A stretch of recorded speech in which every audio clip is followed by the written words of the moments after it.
ఇది చూడండి చెట్టు, నేనైతే ఏం పెట్టలేదు. దీన్ని బతువా అంటారు, మన తెలుగులో ఏమంటారో నాకైతే తెలియదు. ఇది ల్యాంప్ వాటర్ అని కూడా అంటారు, బట్ తెలుగు నేమ్ ఏంటో మరి నాకైతే తెలియదు. ఇది చాలా మంచిది. ఇది పడి మొలిచింది. మన స్పినాచ్ లాగా అంట, అండ్ తోటకూర అండ్ స్పినాచ్ లాగా అంట ఇది. సో అయితే నేను కట్ చేయలేదు, నాకు ఎట్లా తినాలో ఇంతవరకు ఎప్పుడు వండలేదు. సో అందుకని నేనేం తెంపలేదు.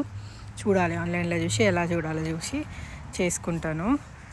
అండ్ ఇదైతే సోరకాయ. దీంట్లో ఎన్ని చెట్లు ఉన్నాయి చూడండి, 1 2 3 సొరకాయ చెట్లు. ఇవైతేనేమో దోసకాయ, ఇవి క్యారెట్స్. అండ్ ఇటు ఉన్నాయి ఇంకా, ఇది బీరకాయ, ఇది సోరకాయ, ఇది సోరకాయ. చాలా సోరకాయలు ఉన్నాయి. ఇది తోటకూర. నేనైతే తోటకూర ఎవరి ఏం పెట్టను, అవే సీడ్స్ మళ్ళీ పడేసి వస్తాయి. ఇది కూడా తోటకూర, ఇది కూడా ఒక రకమైన తోటకూర, అన్ని తోటకూర.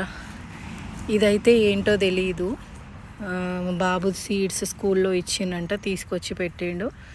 బట్ ఇది ఏంటో అని తెలీదు, ఆల్ఫా ఆల్ఫా అంట. మరి ఏంటో లెట్యూస్ లాగా ఉంది చూడడానికి, ఒకసారి ఆన్లైన్లో సెర్చ్ చేయాలి. ఇదైతేనేమో ఒక రేజ్డ్ బెడ్లో ఉన్న కూరగాయ మొక్కలు, ఇప్పుడిప్పుడే పెరుగుతున్నాయి.